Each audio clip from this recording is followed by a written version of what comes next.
네, 함께 은혜 받으신 하나님의 말씀은 요한일서 제3장 1절로 7절의 말씀입니다. 제가 가지고 있는 성경으로는 신약성경 제390면입니다. 신약성경 제390면. 신약성경 요한일서 제3장 1절로 7절의 말씀입니다. 제가 큰 소리로 받들어 읽겠습니다. 보라, 아버지께서 어떠한 사랑을 우리에게 베푸사 하나님의 자녀라 일컬음을 받게 하셨는가. 우리가 그러하도다. 그러므로 세상이 우리를 알지 못하면 그를 알지 못함이라. 사랑하는 자들아, 우리가 지금은 하나님의 자녀라. 장래에 어떻게 될지는 아직 나타나지 아니하였으나 그가 나타나시면 우리가 그와 같을 줄을 아는 것은 그의 참모습 그대로 볼 것이기 때문이니, 주를 향하여 이 소망을 가진 자마다 그의 깨끗하심과 같이 자기를 깨끗하게 하느니라. 죄를 짓는 자마다 불법을 행하나니 죄는 불법이라. 그가 우리 죄를 없애려고 나타나신 것을 너희가 아나니 그에게는 죄가 없느니라.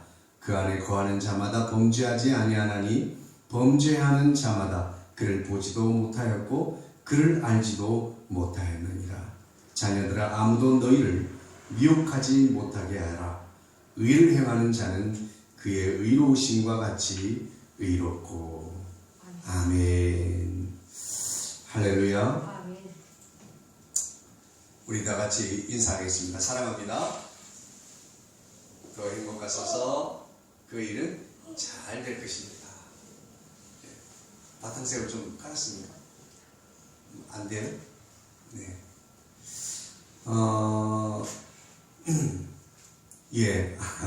우리 박숙희 권사님, 강명수 권사님, 최순애 집사님 잘 찾아 들어오셨는데, 이장선 집사님도 찾아 들어올 수 있도록 좀 문자를 보내셔가지고 문자로 링크를 해서 했어요.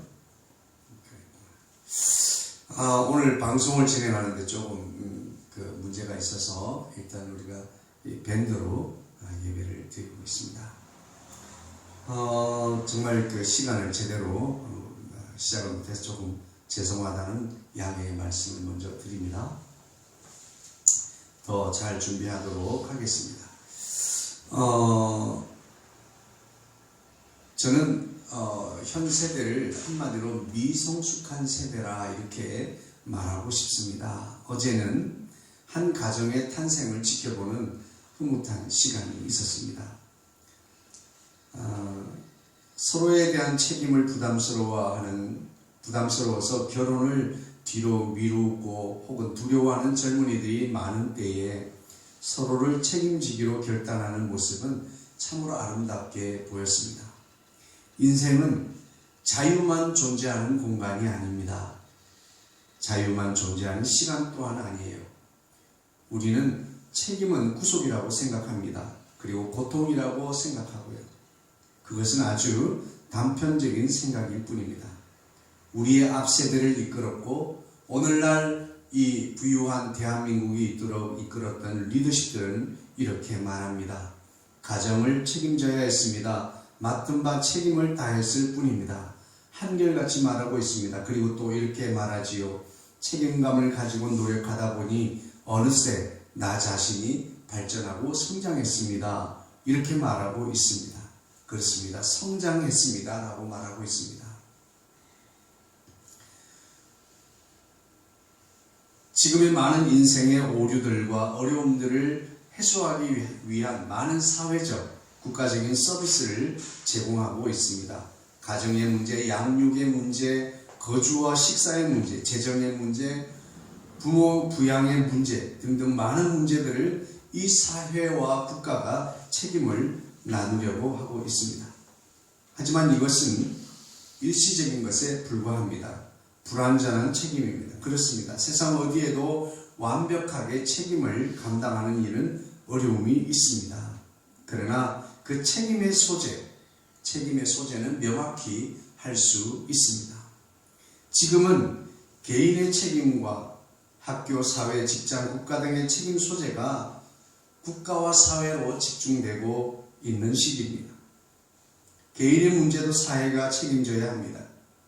왜냐하면 사회가 각 개인의 어려움의 원인을 제공하고 있기 때문이라고 말하고 있기 때문이죠. 자, 그러면 오늘은 이런 사회적인 시사를 말하려고 하는 것이 아니라 우리의 이야기를 하려고 합니다. 성도는 성도로서의 책임감을 가지고 살아야 될 줄로 믿습니다. 과연 우리 성도들에게는 어떤 책임이 주어졌을까요? 그리고 그 책임의 근거는 과연 무엇일까요? 교회는 과연 왜 존재하는 것일까요? 세상의 복지를 위하여 존재하고 있습니까? 세상의 구제를 위하여 존재하는 곳일까요? 저는 교회가 존재하는 이유는 바로 성도를 위하여 존재한다고 저는 그렇게 말씀드리고 싶습니다. 동정녀 탄생으로 이 세상에 육체로 오신 주님께서 십자가에서 죽으셨고 죽으신 지 3일 만에 다시 살아나셨음을 믿고 부활하신 주님을 마음으로 모셔드리는 한 사람 한 사람을 우리는 성도라 하나님의 자녀라고 합니다. 그 성도들은 주님께서 다시 오실 때까지 믿음으로 살아가야 합니다. 그러나 세상에는 주님의 말씀으로 살아가려고 할 때 주춤거리고 물러서고 약해지기도 하는 것이 사실입니다. 그래서 그들을 위해서 이 세상에 세워진 하나님의 유일한 공적인 기관은 바로 교회입니다. 그렇습니다. 교회는 성도들이 성도로서의 책임감을 가지고 살아가도록 돕기 위해 존재하는 유일한 하나님의 공적 기관입니다. 약해진 무릎을 세우게 하고 물러서지 않게 힘을 도우며 담대히 나아가도록 응원하고 격려하고 힘을 도우며 교육하고 양육하는 또 훈련하는 곳입니다. 무엇보다도 더 중요한 일은 예배입니다. 예배의 현장에서 임재하신 주님을 만나서 힘을 얻도록 돕는 것입니다. 성도에게 힘을 주시는 가장 근원적인 책임의 소재는 하나님이십니다. 그분께서는 끊임없이 성령의 도움을 받으라고 우리에게 말씀하고 있습니다. 그리고 그분과 함께 하라고 하십니다. 그러므로 우리 성도들은 교회를 통해서 주님의 도우심으로 성도의 책임을 다하는 삶을 살아가야 합니다. 오늘 본문 속으로 가보겠습니다. 보라, 아버지께서 어떠한 사랑을 우리에게 베푸사 하나님의 자녀라 일컬음을 받게 하셨는가? 우리가 그러하도다. 그렇습니다. 우리가 과연 어떤 사랑을 받았습니까? 어떻게 하나님의 자녀가 될 수 있었습니까? 그것은 바로 어떠한 사랑, 바로 그 사랑 때문입니다. 그 사랑은 바로 예수 그리스도의 십자가 사랑입니다. 여기서 자녀로 사용된 단어는 바울 서신에서는 주로 휘오스라는 단어를 사용합니다. 휘오스. 이 단어는 법적 의미로서의 자녀입니다. 당시 주로 양자의 뜻으로 사용되었습니다. 결국 바울 사도는 불의한 자녀를 하나님의 자녀로 삼으셨다는 법적 의미를 강조하기 위해 사용되었습니다.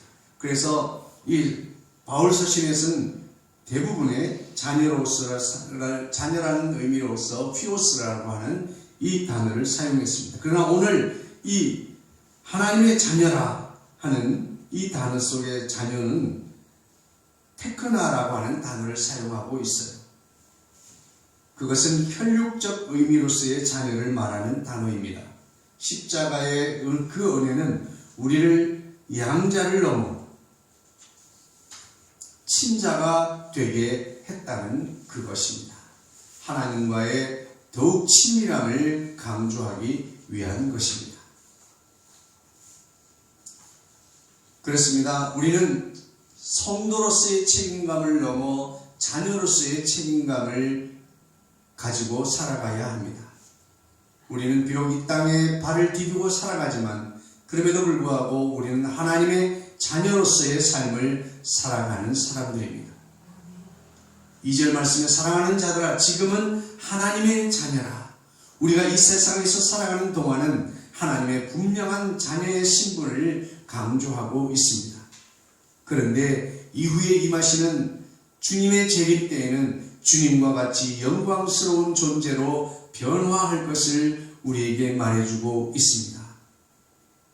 이 서신의 저자 요한은 그노시스주의, 영지주의 사상으로 점령된 세상에 살아가고 있는 성도들을 위하여 이 편지를 기록하였습니다. 영지주의는 극단적 이원론 사상입니다. 육체는 부정하고 영혼은 소중하고 귀중하다, 이런 뜻입니다. 그래서 우리가 현실 세계에서의 육체적 삶은 그렇게 소중하지 않게 여기는 그 시대적인 사조 속에 살아가는 성도들을 향하여 요한은 말씀하고 있는 것입니다. 그런 시대를 따라가는, 육체를 아무렇지도 않게 여기면서 마음대로 살아가는 그들에게 하나님의 자녀로서의 마땅한 책임감을 가지고 살아가라고 말씀하고 있습니다. 왜 그렇습니까? 그들이 육체를 부정하다고 여기게 된다면 육체로 임하신 주님 자체가 부정한 주님이 되기 때문입니다. 주님은 죄가 없으신 거룩하신 하나님이십니다. 할렐루야. 그러므로 우리는 육체적인 삶도 거룩하고 깨끗해야 될 줄로 믿습니다. 오늘 주님은 뭐라고 말씀하고 있습니까?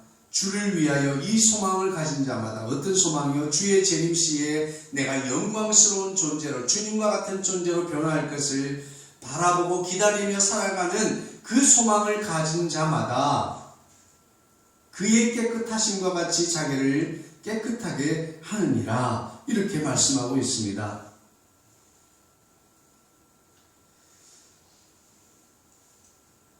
진정 우리는 더 나아가서 진정 하나님의 자녀라고 하면 우리는 어떻게 살아야 할까에 대해서 말하고 있습니다. 하나님의 진정한 자녀인가를 질문하고 있는데요. 이에게 보여주는 우리의 삶은, 하나님의 자녀로서의 책임감 있는 삶을 살아가는 것은 바로 당신은 진정한 하나님의 자녀입니까? 라고 질문하는 그 질문에 보여주는 대답으로서의 책임감이 바로 우리의 삶이 되어야 될 줄로 믿습니다. 하나님의 자녀로서 여전히 불법을 행하는 삶을 살아가고 있다면 저와 여러분의 하나님의 자녀로서의 자격에 대한 심한 의심에 맞닥뜨리게 될 것입니다. 과연 당신은 주님을 만났습니까? 아니요, 주님을 만나지도 못한 자 같습니다. 과연 당신은 주님을 알고 있습니까? 아니요, 당신은 주님을 모르는 사람과 같습니다. 라고 세상은 우리에게 반문할 것입니다.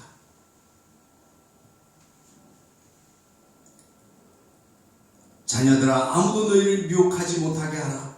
세상이 지금 우리 육체적인 삶은 아무 소용이 없다. 우리 영혼은 고귀하고 소중한 것이다. 우리 영혼을 잘 소유하면 된다라고 하는 그 시대적인 이원론적인 그 시대의 사조 속에서 그들은 시대를 쫓아가는, 시대에 묻혀있는 그런 삶을 살아가고 있는 그 성도들에게 너희가 하나님의 자녀가 아니냐, 너희들이 성도가 아니냐, 말씀을 정리하겠습니다. 오늘은 초스피드로 말씀을 드렸습니다.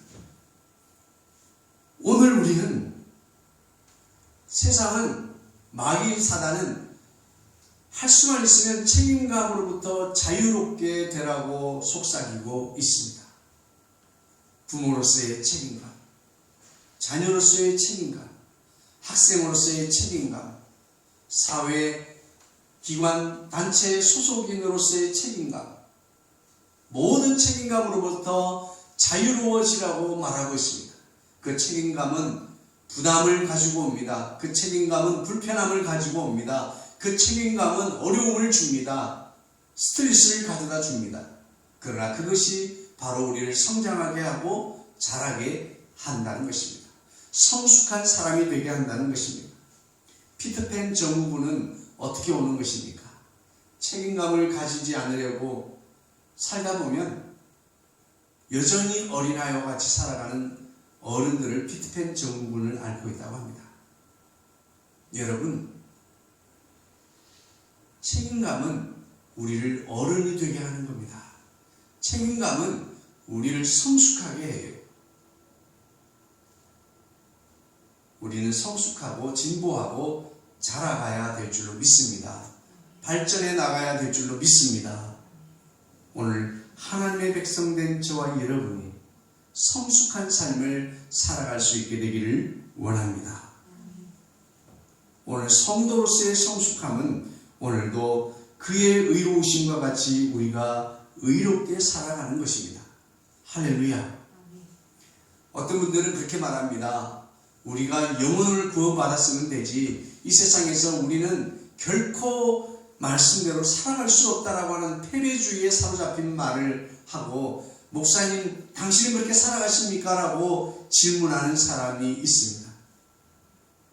저는 완벽하게 살아가고 있지는 못하지만 그렇게 살려고 힘쓰고 애쓰는 삶을 살아가고 있습니다라고 이렇게 대답을 할 것입니다.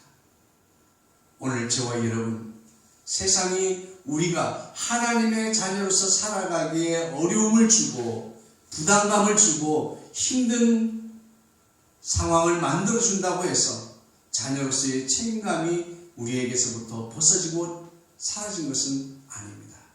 왜냐하면 그 관계성이 존재하기 때문이에요. 이미 우리의 신분이 그렇게 신분이 주어졌기 때문입니다. 여러분, 부모 자식 간의 그 관계가 끊으려고 해서 끊어지는 것은 아닙니다. 세상은 낳기만 해라, 국가가 키워주겠다, 교육부가 책임지겠다, 사회가 책임지겠다고 말하고 있습니다. 아니요.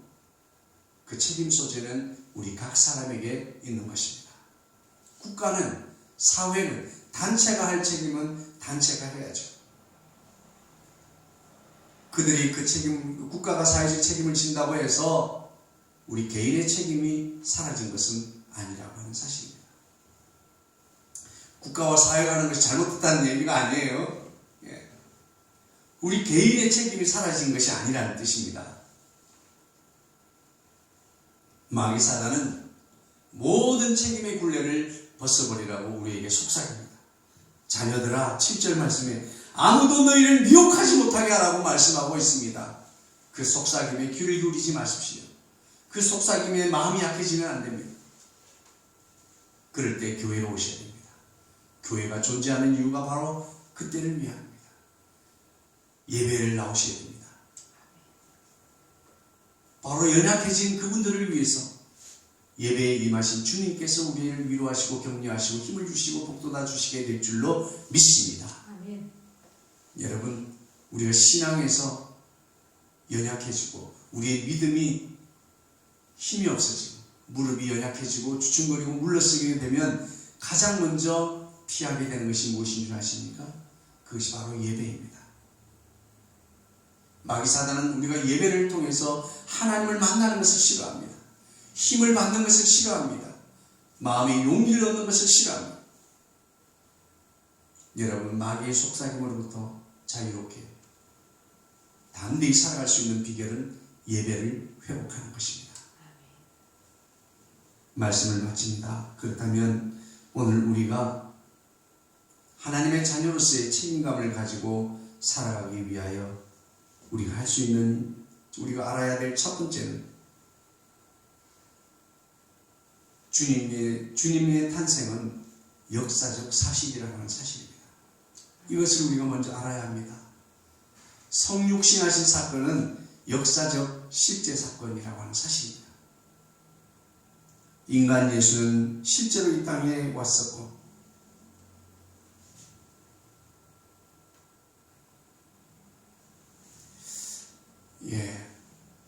오늘 우리는 성육신하신 주님께서 거룩하신 것처럼 오늘 우리의 육체의 삶도 주님을 닮아가는 삶을 살아야 될 줄로 믿습니다. 우리의 책임감이 해제되거나 사라진 적은 단 한 번도 없습니다.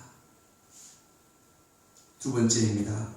그러므로 우리는 의를 행하는 삶을 살아야 합니다. 적어도 믿지 않는 사람들과 믿는 사람들의 그 차이가 아니라 그냥 한 사람, 인간, 자연인 한 사람을 놓고 볼 때에도 도덕과 윤리, 사회적 규범으로 볼 때 기준 이상은 되어야 하는 것이 우리 하나님의 자녀로서의 책임감입니다. 할렐루야. 여러분, 하나님의 말씀을 순종하며 살아가려고 하다 보면 우리는 이러한 사회적 규범 정도는 지키며 살아가게 될 줄로 믿습니다. 의를 실천하는 의로운 삶을 살아야 합니다. 마지막 세 번째입니다. 의로운 삶을 넘어서 우리는 하나님 사랑을 가지고 하나님 사랑을 실천하는 삶을 살아야 합니다. 할렐루야. 그냥 의로운 삶이 아니라 우리 속에 있는 하나님의 사랑을 증거하고 나타내기 위하여 사랑을 실천하는 삶을 살아야 될 줄로 믿습니다. 성경은 처음부터 끝까지 사랑입니다. 요한 사도도 사랑을 부르짖었던 사도입니다. 우리는 하나님의 사랑을 가지고 하나님의 사랑을 나타내며 하나님 사랑으로 이끄는 삶을 살아가야 될 줄로 믿습니다.